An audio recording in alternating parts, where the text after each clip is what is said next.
All right, Shabbosai, good morning, good morning. Let us begin in Eretz Hashem. Begin by thanking all of our sponsors, our Talmud Torah sponsors for the month of Elul, Baruch Meir and Rina Dubin, for dedicating all the Shemar Drushos this month in honor of our children, in honor of all of the suburban sons and daughters beginning their year of study in Eretz Yisrael. May their Torah study and mitzvos in the Holy Land merit the release of our precious hostages, the success of our soldiers and their return to their families, and the arrival of Mashiach Tzidkinu B'mhira B'yameinu. Amen. Our week of learning sponsors, Josh and Malki Rosenblum and Shalom and Zahava. Rosenblum Le'ilui Nishmas Yisrael David ben Moshe Herschel, the brother of Rabbi Gedalia Rosenblum. We hope that in the merit of our Talmud Torah, the neshamas will have an aliyah and the families a nechama. We'll say we also, of course, take note that today is September 11th. And it is on this day that we pause to reflect on the worst terror attack to ever take place on American soil. And for those of us who remember that overwhelming day, how the world so clearly and fundamentally changed, everything changed. You know, we take for granted how much that was a pivotal day, not just in our lives and not just in our nation's life, but in the world's really trajectory. An overwhelming loss of life, catastrophic loss of life, thousands and thousands of lives, fundamentally altered for generations. And at the same time, within all of the chaos and all of the tragedy and all of the loss, I think many of us also remember the overwhelming and unprecedented achdus and unity that was present here, visionary leadership that we were blessed with, and just a feeling of coming together as Americans. You know, we always... Our primary identity is as Jews. That's our primary identity. But at the same time, we also recognize that although we are in Galus and although we are in exile, we are privileged to live in a country that gives us the freedom to be the kind of Jews we want to be, to live the kind of lives we want to live. And with all the problems and all the challenges and all of the politics, Baruch Hashem, this is a true land of opportunity and a true land of incredible freedom. And for that, we must have Hakaras Hatov to this nation, Hakaras Hatov to the Ribono Shalom. And although we're all making our way back to Eretz Yisrael one way or another, but we must have our tremendous sense of gratitude to the Ribono Shalom for placing us in this exile, out of all the exiles. And so therefore, on this day as Americans, we must also go ahead and recognize the incredible sacrifice that so many of the police officers, the firefighters, we have to have Hakaras Hatov to our armed forces. You know, in Eretz Yisrael, you see soldiers wherever you go. So you have a profound sense of awareness that there are people who are actively being moser nefesh in order to go ahead and protect you and take care of you. In America, so again, our battles are fought overseas. So the truth is, you don't, on a day-to-day basis, you don't run into soldiers, and kind of out of sight, out of mind, recognizing that there are so many men and women who are dedicating their lives to the protection of the freedoms and of the values that we have in this country.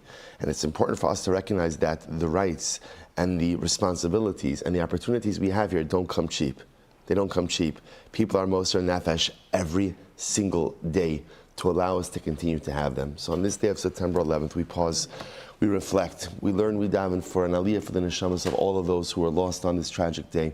We hope that HaKadosh Baruch Hu continues to shower protection upon the men and women of our armed forces. We thank our police officers, our firefighters for their daily mesiras nefesh. And halavai, we should be zocha miras Hashem for Mashiach. We should be zocha for Geula, because the world has too many commemorations like these, and there are too many sad and tragic and catastrophic days on our global calendar. We should be zocha miras Hashem to welcome Mashiach. We should be zocha miras Hashem to welcome Geula. We should be zocha miras Hashem to share besoros tovos and messages of shalom in the years ahead. We'll say with that, let us begin. We have a lot to do today, Baruch Hashem, a really, really incredible Gemara. So we are picking up on the bottom of Ayin Zayin Base 77b.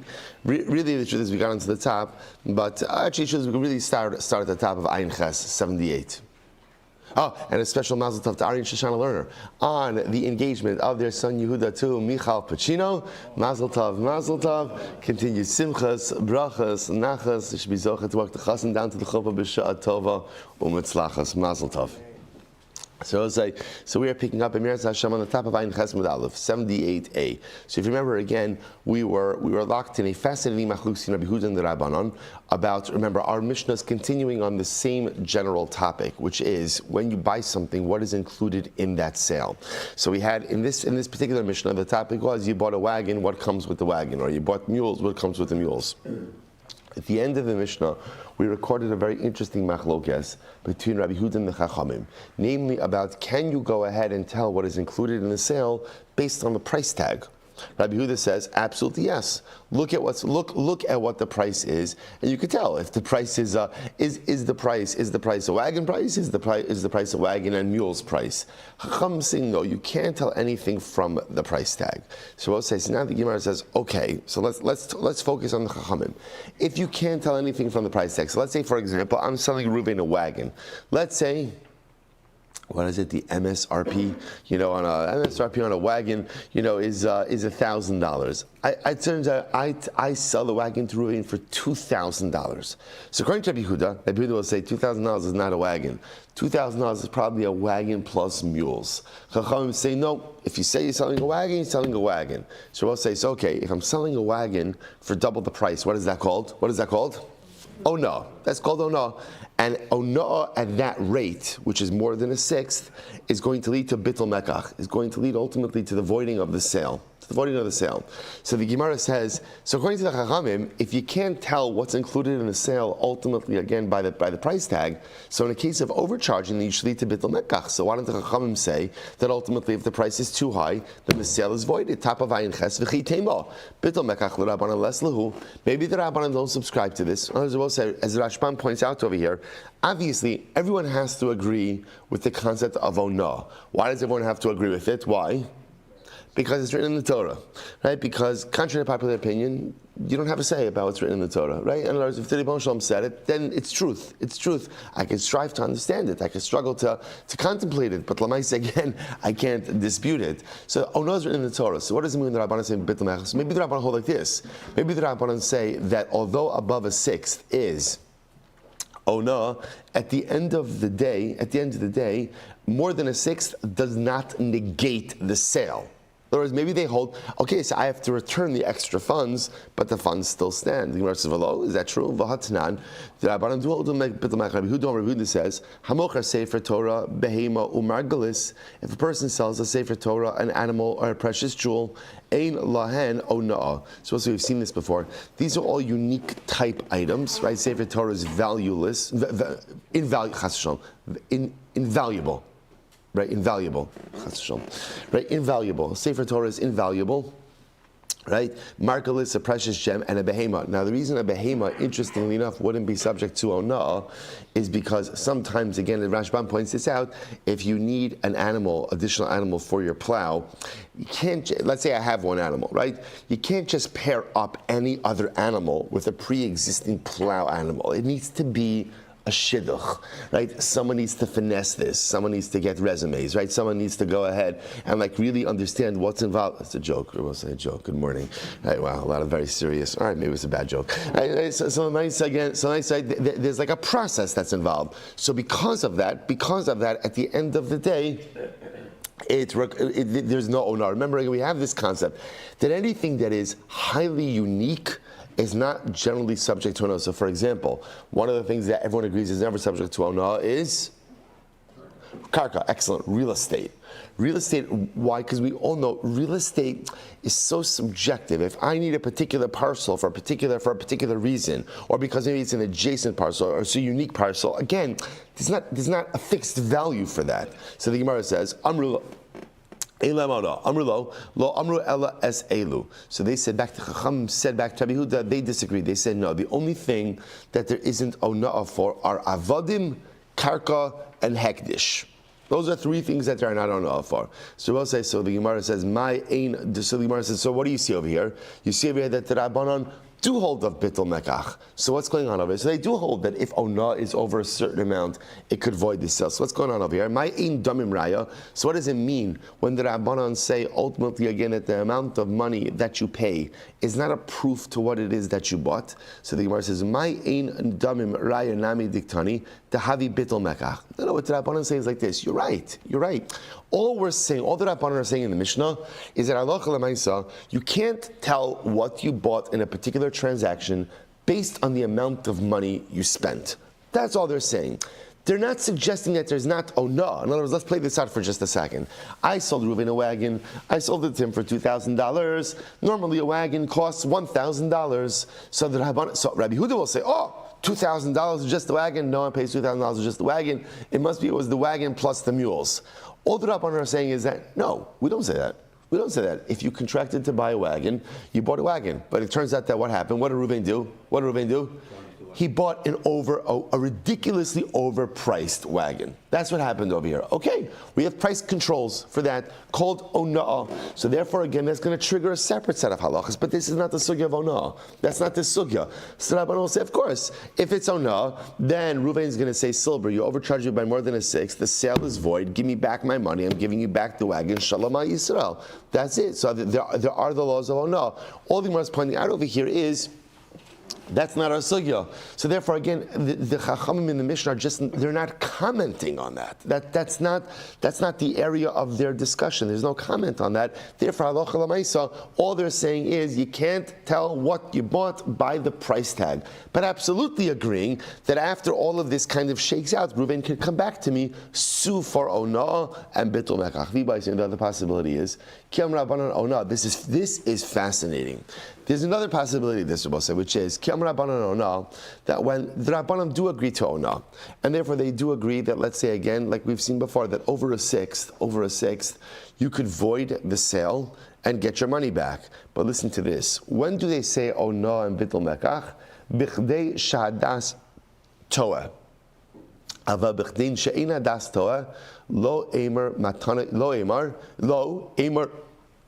yoivle. I will say this is fascinating.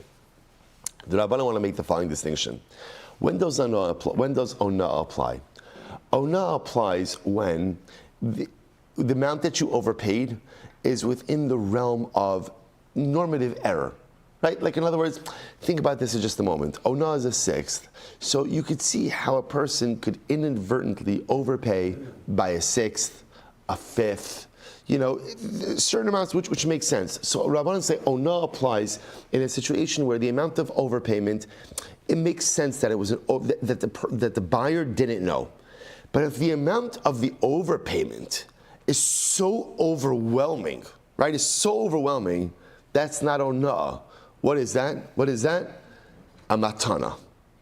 In other words, the concept of onah, this is so fascinating. The concept of onah recognizes that lemaisa, people aren't always versed in market prices, and therefore, again, there has to be a sense of buyer protection put in there by the Torah. So the Rebbe Shalom says, you got to protect the purchaser. Purchaser may not be as versed as the buyer, so therefore, again, if you if you overpay by a certain amount, buyer protection says you have the right to void the sale, get your money back.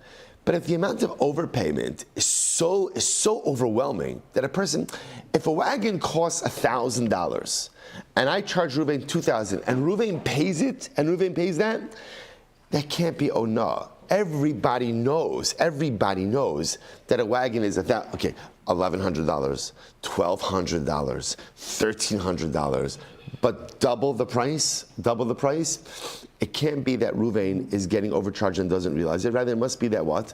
Reuven figures, I'm paying for the wagon and I'm giving an extra matana, I'm giving an extra gift to Silber. So we'll say, so perhaps this is the position of the Rabbanan, and that's why in the Mishnah, perhaps the Rabbanan are referring to a case of overwhelming overpayment. In that case, you can't claim onah because everyone knows that this is not the value of the object, and instead you look at the overpayment as matana. Fascinating. Okay, so I'll say, bottom line, we paskin like the Chachamim in that, in all of these cases, we do not use the purchase price as a raya as to what you bought.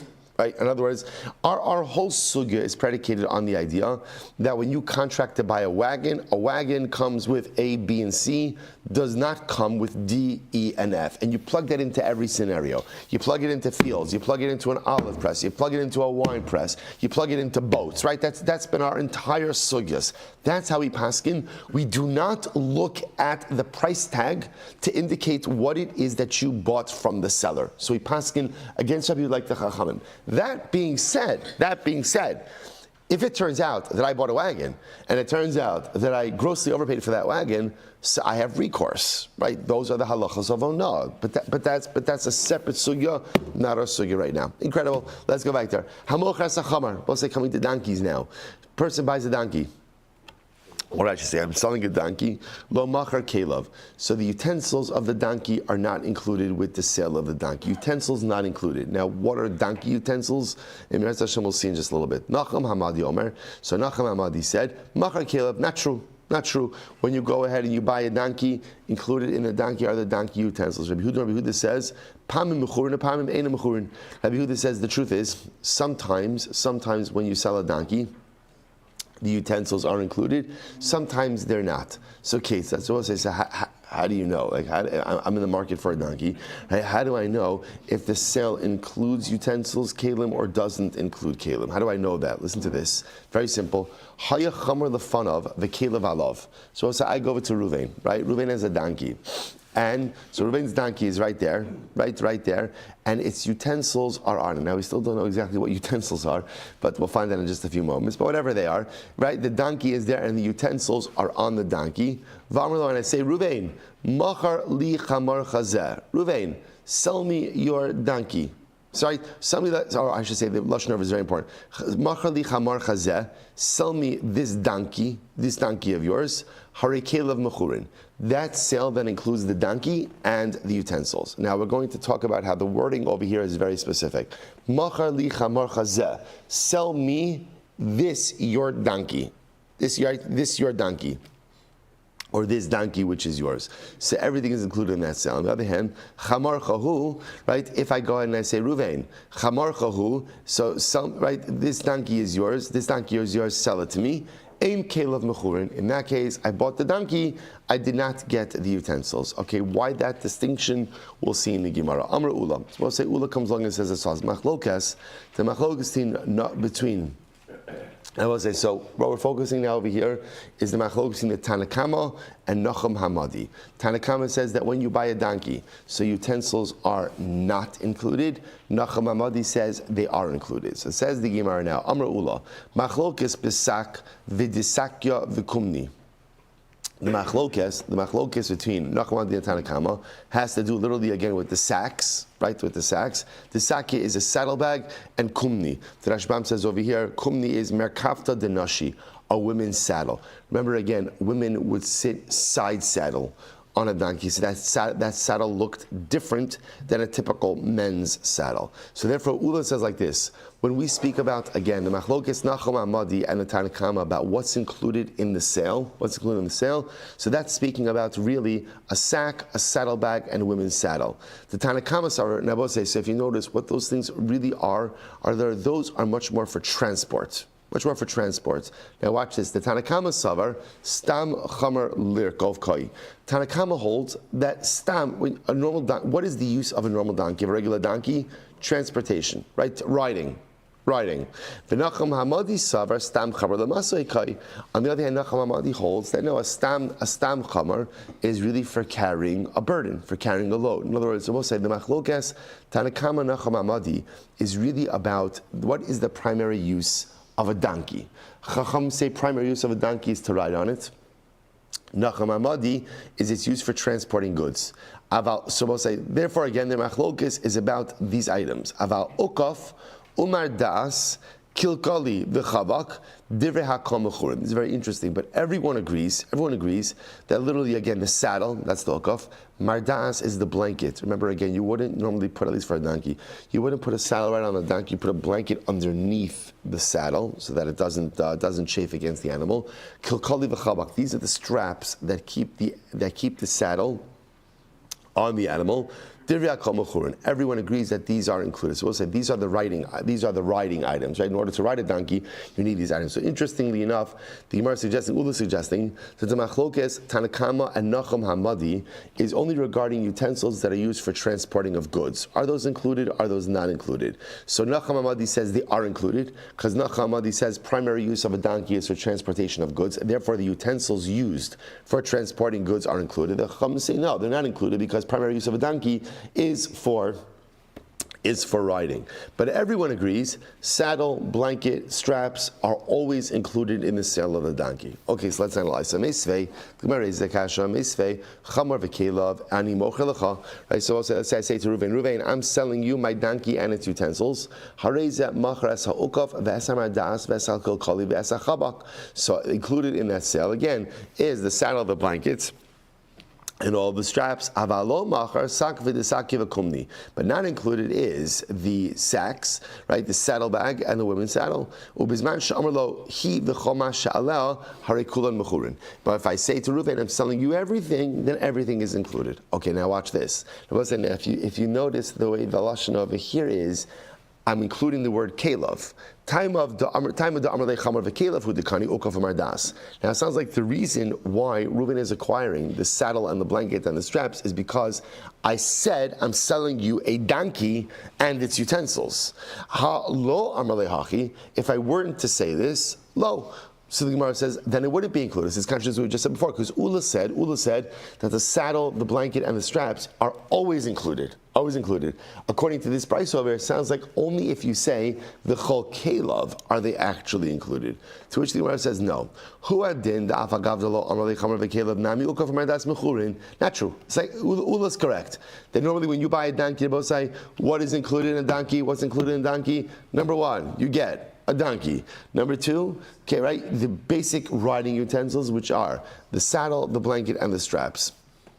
The Gemara says, however, the Gemara says, "Huadin afagav lo amrlu chamar v'kelav nami ukaf amardas mechurin v'hakam shalon da'af algav the amrle chamar v'kelav sak v'desakya v'kumni lo kani."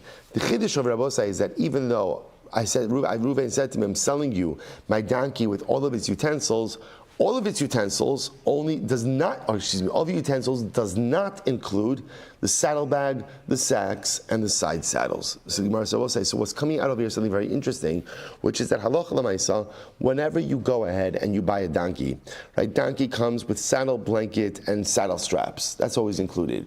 What's always not included?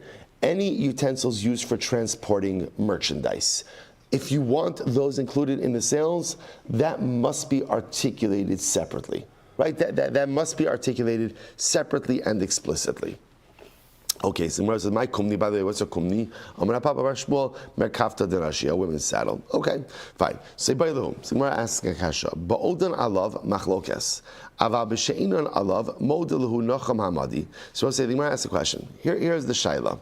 Do we say that even if these utensils, right? Let's say, for example, the sack, the desakya. Let's say the utensils used to transport merchandise. I am buying a donkey from Reuven. So now we'll say, so we've already established, so I'm buying a donkey. What's included is the sack, the saddle, the blanket, and the straps. Okay, what's not included are any of the utensils for the transportation of merchandise. Fine. Okay, but I should say, that's the machlokes, Tanakama and Nachum Amadi. So now here's the shaili. Bolden I love machlokes. So let's say now I'm buying a donkey from Reuven.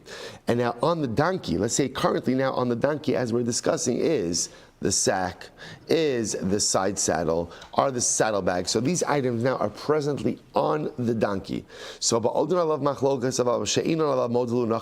do we say that the machlokes is only when these items are actually on the donkey at the time of the sale? So Nachum Amadi will say they're included. Tanakam will say they're not included. O Dilma, b'she'enon alav machlokes, or maybe not. Or maybe the machlokes is only when these utensils dafka aren't on the donkey.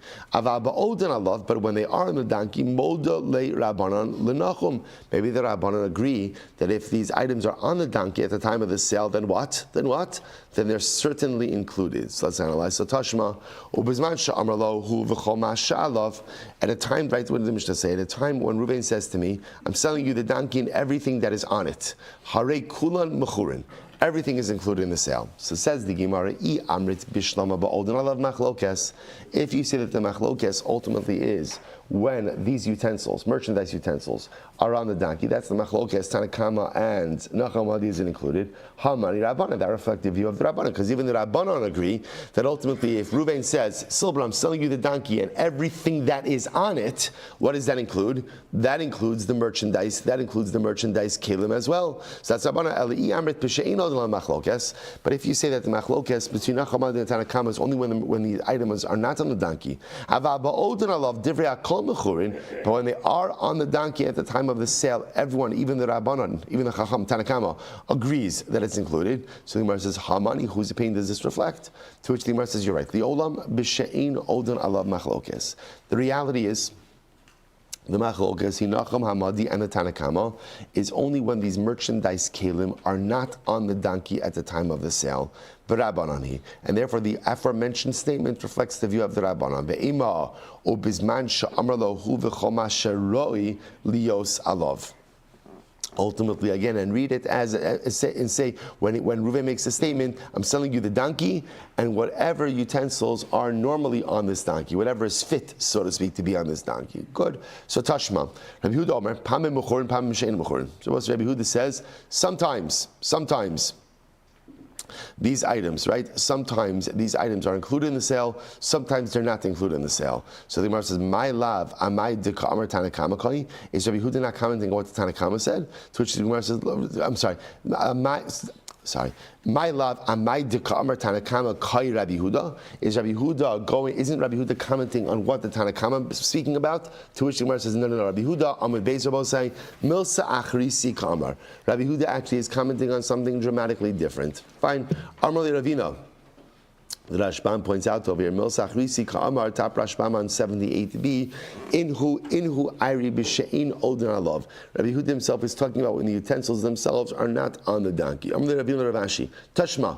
Machar Esakaran. So we'll say, so again, so bottom line, here's what we have. We have our fundamental machlokes between Tanakama and Nachum Hamadi, specifically again, what is included in the sale of a donkey. Now it turns out that their machlokes is a much more yisodistic machlokes, a much more fundamental machlokes that has to do with what is the primary use of a donkey.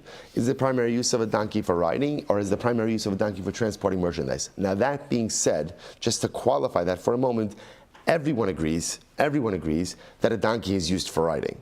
Everyone does agree with that. That's why everyone agrees that when you buy a donkey, what's automatically included in the sale? The saddle, the blanket, and saddle straps. That everyone agrees. The shaila is, does the donkey also have a primary, secondary use? Well, it doesn't make sense, but a primary, secondary use for transporting merchandise. Nachum Hamadi says yes, and that's why, again, when you buy a donkey, you also get the saddlebag, you also get the sacks, versus Chamu say no, that there is not a primary, secondary use of transporting merchandise, and therefore the only way you get those secondary items is if you explicitly say, if the seller explicitly says, this and everything and all of its kalim. Then there's a secondary machlokes. In other words, are we talking about a case where the utensils, these merchandise utensils, are they on the donkey, off the donkey? So that's a secondary machlokes as well. Again, we'll tie it all together in the Rambam in just a little bit. Good, let's go weiter. Tashma. We'll say 78b, second line. Tashma. Machar asakaran, machar asaprados. If you sold the wagon, you didn't sell the mules. In other words, we'll say, now we're going back to wagons in just a moment, right? You sold the wagons, this is yesterday's daf. You did not sell the mules. V'tani Rav Tachlifa bar Ma'arava kamei de Rabbi Avo. Machar asakar, machar asaprados. Yet we'll say again another opinion. Another opinion says that if you sold the wagon, you did sell the mules. So what's going on over here? V'amrlei v'ha'nan tanan lo macher. So we'll say, so just to understand what's happening over here. There was a tashma, right? So there was a quote from our Mishnah actually. If you go ahead and you sell the wagon, you don't sell the mules. Rav Tachlifa bar Ma'arava, right? Rav Tachlifa of Eretz Yisrael, gave over the following teaching in front of Rabbi Avo. So he conveyed something that he learned. So Rav Tachlifa said, I learned that if you sell the wagon, you do sell the mules. V'amrlei v'ha'anan lo machar tanan. So he said to Rav Tachlifa, but we learned that you don't sell the mules. So Rav Tachlifa says, v'amrlei isayim. Rav Tachlifa says, so what should I do? What should I do? Should I erase that ruling from my learning repertoire, right? Should I just get rid of it? No. understand your ruling must have been talking about a case where at the time that I bought the wagon, the mules were attached to the wagon. Okay, so we're talking. So now Rav Tachlifa's case like this. I go over to Ruvain to buy a wagon.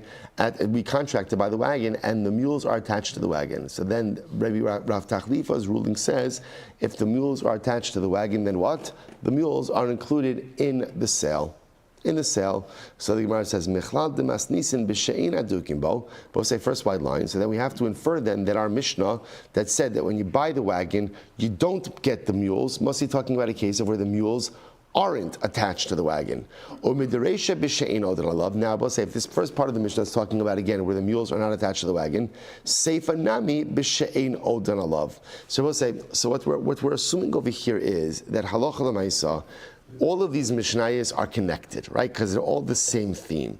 So therefore, if we're setting up the Mishnah that when you sold the wagon, the mules weren't attached to the wagon, the parallel case would be in our Mishnah that when you're selling the donkey, when Reuven's selling the donkey, the utensils are not on the donkey, right? In other words, the utensils are not attached. Right? The mules weren't attached to the wagon in the previous case, so to the utensils aren't on the donkey. Seifenai b'she'in odin alav. So the Gemara says, Adinabah. Look at the previous case of the boat. Right?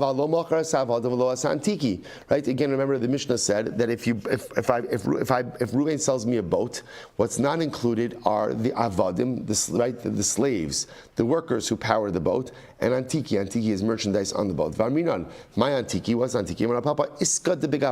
It's the merchandise on the boat, and it's not. So we'll say. So what do you see from here? That's talking about a case of where stuff is on the boat, stuff, so to speak, is attached to the boat.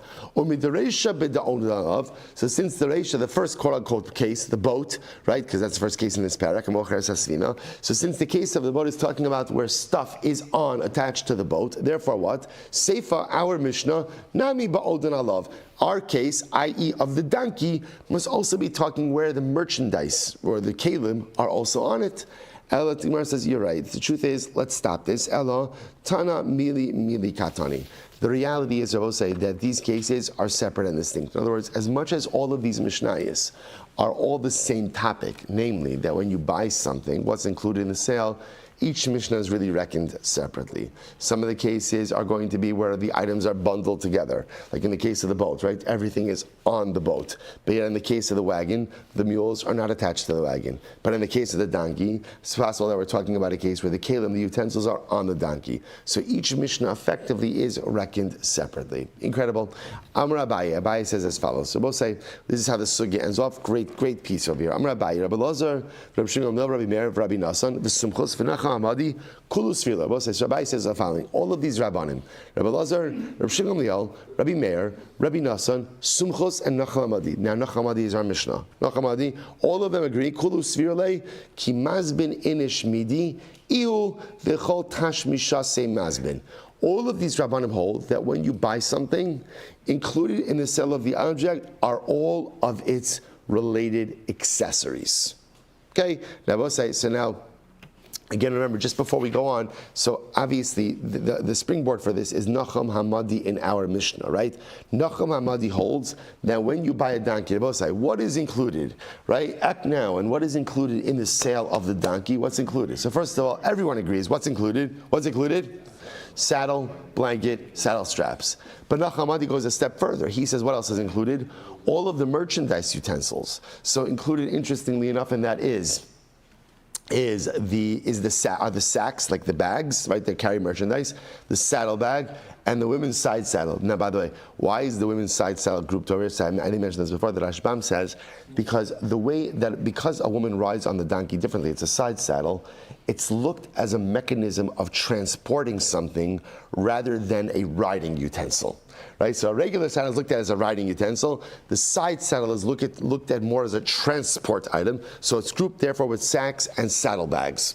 So again, Nacham Hamadi says everything is included. So now Abaye is going to go through a list of everyone who holds this idea that whenever you buy an object, included in that purchase are all of the accessories. So here we go. Rabbi Lazar, Amar Hamochras Beis Abad, Machras Akora. So Rabbi Lazar, we'll say, and by the way, we had all this already. Rabbi Lazar said that if I purchase an olive press, included in that are the beams for the pressing. Okay, like the actual, remember again, you put a heavy beam on top of the olives, that's what presses the olives. So the beam, even though again, it's metaltalin, right? It's movable, still included in the sale. Rabbi Shmuel says that if you go ahead and you sell a city, let's say I own a city, we should all be zocha, right? I own a city, so now I'm selling the city. Included in the sale is the center. Who is the center? The center is like the government employee, right? The guy like the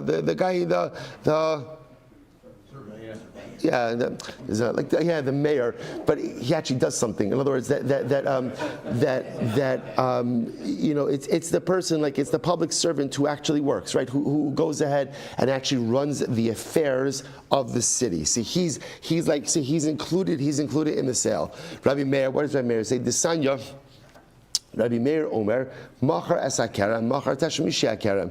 Then when you go ahead and you sell a vineyard, you also sell all of the accessories of the vineyard. Rabbi Nassan V'Sumchus, Rabbi Nassan and Sumchus, they both say that was Bitzis V'Dugis. Remember that? Little Chazara, what was Bitzis V'Dugis? The dinghies, right? The little rowboats that are attached to the larger boats. And Nacham Hamadi, Hada Amra. Nacham Hamadi, that's our Mishnah. You buy a donkey, you get all the accessories. So both say, so what's fascinating now is as we begin to kind of like amass this trove of knowledge regarding these sales, you really see these two different camps, right? On one hand, just to be clear, right, everyone agrees that when you go ahead and you buy something, everyone agrees that if the item has like direct use accessories, constant use accessories, everyone agrees that is included, right? So that's why, for example, in the donkey case, everyone is agreeing that the saddle, the blanket, and the straps are included, right? So everyone agrees on some level of accessory inclusion. The shaila just is how far you branch out. So Abai calls these rabbanim really go further out, and they say really any items that are just normatively associated, even if it's not daily usage, are always included in the sale of the item. So two schools of thought over here. Let's go weiter. Rabbi Yehuda says, Pam Mechurin. So the Mishnah ended off actually in a very interesting way. So what happens? Rabbi Yehuda said, sometimes the utensils, sometimes the kelim are included. And remember again, when we're speaking about kelim, we're speaking about merchandise kelim. Sometimes the merchandise kelim are included, sometimes they're not included. Now, what did Rabbi Yehuda make it dependent on? Rabbi Yehuda made it dependent on the type of wording you use in the sale. Right? So what did the Mishnah say? If I say to Ruvain, Machar li chamar chazeh, sell me this donkey of yours, then everything is included. If I say to Ruvain, Chamor chahu, right, sell me, right, this donkey, your donkey, then ultimately, again, the utensils are not included. So says the Gemara, the heaviest kasha, we knew this was coming, Maishna chamar chazu, Maishna chamar chahu. I don't understand, what's the difference over here? What's the difference between these two statements? Amarava, here's the difference. Chamar chazu, yada de chamre didehu, v'hay de kamrale zu, mishum kelev kamrale. So this is very interesting. When I go over to Ruvain and I say, Ruvain, sell me this donkey of yours. Chamar chazu means, I know definitively that this is Ruvain's donkey. And therefore, again, the zu is coming to say, I want this donkey and all of its trappings. So sell me all the utensils. That's why everything is included. Chamar chahu, what does chamar chahu mean? This is very interesting. The Gemara understands this to be more almost like of a question, of a rhetorical, not a rhetorical statement, an interrogative statement. Delo yada de chamra didehu. I go over to Ruvain, and I'm not sure, is it Ruvain's donkey, is it not Ruvain's donkey? V'hali kamarle. Chamar chahu, shetim karenali. Is this your donkey that you could sell to me? So because, again, I'm not even sure about ownership, so because chamar chahu comes, I'm buying the donkey, not anything else. So chamar chazu means I know it's his donkey, and therefore the zu means I want to buy this donkey in its entirety. Chamar chahu indicates I'm not sure, do you own it? But if you do own it, I'd like to buy it. So therefore the transaction is really just about the donkey itself and not about the accessories. So both say, so interestingly enough, how does the Rambam, this is just interesting because there is so much debate surrounding this case. So let's just round it out in the halacha. So the Rambam paskins in Hilchos Mechira, Parachav Zayin Halacha Daled, V'cheina mocher esama achamar. It's good to know. You need to buy a donkey. What do you get? What is included in the donkey? Machar esamar das ha'ukov afa pisha inan alav. So both say, this is very interesting. What you get, including the sale and the purchase of your donkey, is a saddle, a blanket. The Rambam doesn't say the straps, but the straps are obvious because the saddle needs to be anchored, otherwise the saddle slides right off. So you get all of that. Now the Rambam adds in, even though those items are not on the donkey at the time of the sale. Very important. Even if they're not on the donkey, they're somewhere else, maybe not even in proximity, they're still included in the sale. Aval, here it is. Lo machar es hasak v'lo merkeves hanoshim afilu haya ala b'shas hamechar. What is not included? What is not included are any of the utensils used for the transportation of merchandise. So the sacks, right, the saddle bag, the women's saddle are not included, even if what? Even if they're on the donkey at the time of the sale. So the saddle, the blanket and the straps are included in the sale even if they're not on the donkey, and the merchandise utensils, even if they're on the donkey, are not included in the sale. Obviously, with the paskening like the Chachamim, that the primary use of a donkey is for transportation, for and not for transportation of merchandise. Very interesting. And that's the halacha. Obviously, can you contract to go ahead and by the way, I just want to point out in the next statement that Rambam says, Ve'ein hadamim raya. And how much you pay, and we saw this before, right? How much you pay, we pass like the Chachamim, how much you pay is not an indication of what you bought. Now again, right, so that's why we reject the position of Rabbi Yehuda. We accept the position of the Chachamim that we do not look at the price tag as an indicator of inventory of what you bought. Again, if you overpaid, there's another mechanism. That mechanism is called, oh no. So okay, so you could sue. You could definitely sue for oh no, but we never look at amount paid as an indicator of what it is that you bought. Incredible. Let's go back there. Good. More on that Rambam, but for a different time. I don't know when, but for a different time. All right, Mishnah. So we'll say now, continuing the same cases. I buy a donkey. Machar es hasiach. So we'll say included in the donkey. Siach is the English word is a foal, a young donkey, a baby donkey, a donkala.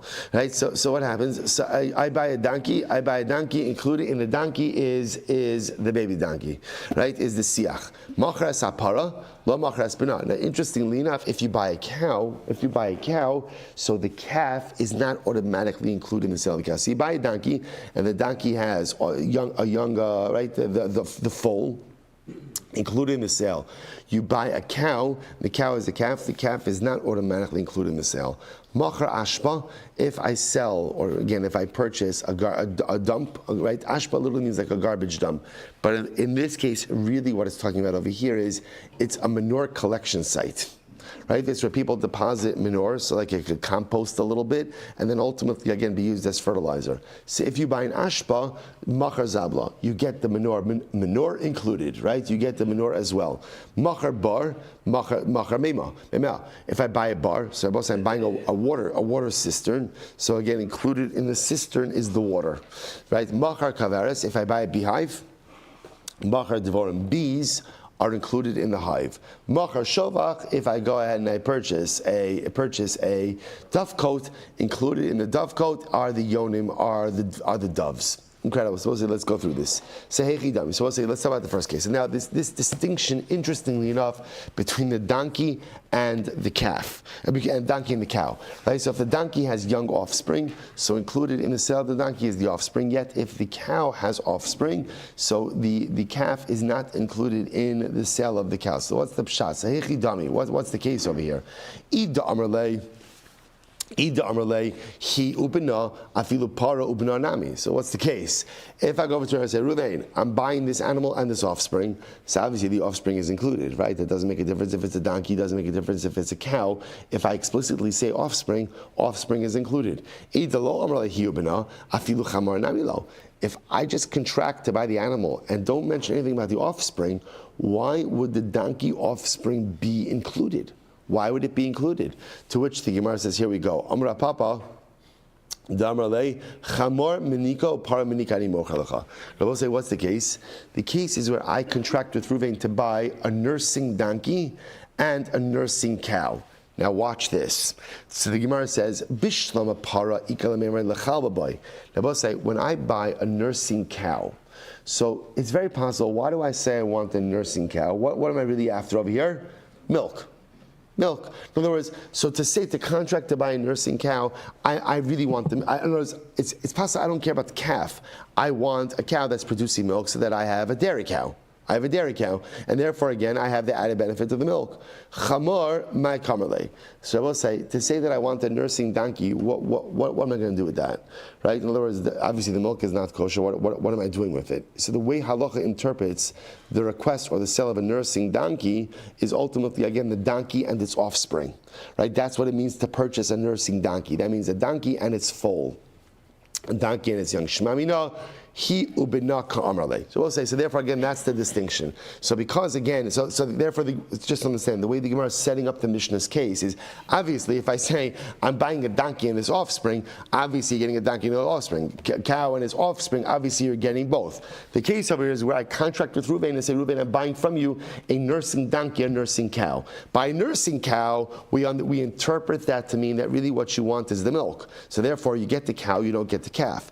By nursing donkey, the milk is irrelevant, inconsequential, unusable for me. So the way we interpret that statement is the donkey and its offspring. So the Gemara says, by the way, va'amai karle sayach. So it's interesting. Why is the offspring of a donkey called the sayach?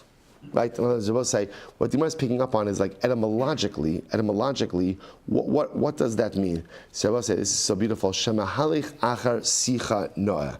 If you want the young foal, the dankala, to do something for you, what do you have to do? Speak to it nicely. So sayach is from lashon of sicha, from lashon of conversation. Take a look at the Rashbam for just a moment.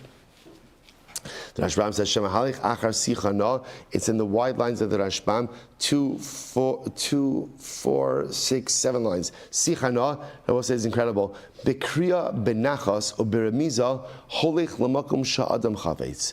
With nice words and nice gestures, the siach, the foal, the dankala, will do whatever you want. Aval, the Gemara says, Aval zokein sarich mardeya. But ultimately, again, an older donkey, it needs a prod. Right? It needs a prod. So we'll say there's a couple of profound yisodos, in this, as we all know. So first of all, I will say, just in general, in life, the Gemara is teaching us that sometimes the way to get what you want is not to scream and yell, right? But the way to get what you want is with kind words. And vinegar, it's so true. We know this from life, that sometimes we think that if there's shock and awe, then that's how I get things done. But the truth is that if you want people to move, if you want situations to change, if you want to be an agent of change, to affect change, and this is true everywhere. This is true in the chinuch of your children, this is true in your marriage, this is true in business. I don't know if I'm not a business. I would imagine it's true in business, it's true in kehila work, true in organizational work. If you want to affect change, sometimes kind words, positive reinforcement. Sometimes you have to be stern, you have to be strong with it, but there's a way to be strong without being caustic. So the siach, if you write the way to get the donkey, if you yell at the donkey, apparently it freezes and becomes immobile. Talk to it nicely, it could affect tremendous change. There's another piece here also which is so fascinating. The Rashbam, the contrast in the Rashbam between the donkey, between the foal, right, between the dankala and the little donkey and the adult donkey. So the little donkey, you could get it to move with words. The old donkey, bless you, the old donkey requires a prod. I will say, what does that show us? The older we get, the harder it is to change. See, the young donkey is very open to change. So therefore, again, what does the young donkey need to move from point A to point B? What does it need? Just a nice word, a little bit of encouragement, a little bit of chizik, and it's ready to go, right? Young donkey. Dankala is filled with idealism, optimism, hope, dreams, aspirations. So there's a sense of urgency in living a maximal life. So all it needs is that little push. As we get older, we become much more set in our ways. And generally, again, when do we change? Only when prodded. And prod means, right? Prod means you're getting mamish, like shoved. You're getting shoved. That's what a mardea does, right? The way you move a donkey is not the little tap on the tuchus over there, right? It's you're smacking it, you're hitting it, right? So the idea about is as we get older, we only change when we really have to, and I will say that is the key dynamic to try to avoid. It's human nature, right? Matter is at rest until it's truly acted upon. We have to try to avoid that dynamic and to recognize that if change has to be made in life, don't wait until you have to make it, but choose to make it. Choose to make it. Be like the dankala, be like the foal, be like the siach, and don't be like the chamar. Don't wait to make the changes you have to make in life until you have no choice but to make them. But if you know that changes need to be made, if you see how your life could be better, if you're able to affect a certain level of changes, make them now. Make them of your own volition, make them of your own choice, make them of your own choosing. Don't wait until prodded to do so, but rather take the initiative and affect the change in life that you know will make such a comprehensive difference. We have to stop over here for today. Beautiful, by the way, we're starting tomorrow with ridiculously beautiful Gemara, some additional Agarata. So just a little bit of Agarata tomorrow. Have a wonderful day. Just a reminder, Shiva Minyan at the home of Gedalia Rosenblum. Anyone who's able to make it, much appreciated. All right, have a great day, everyone.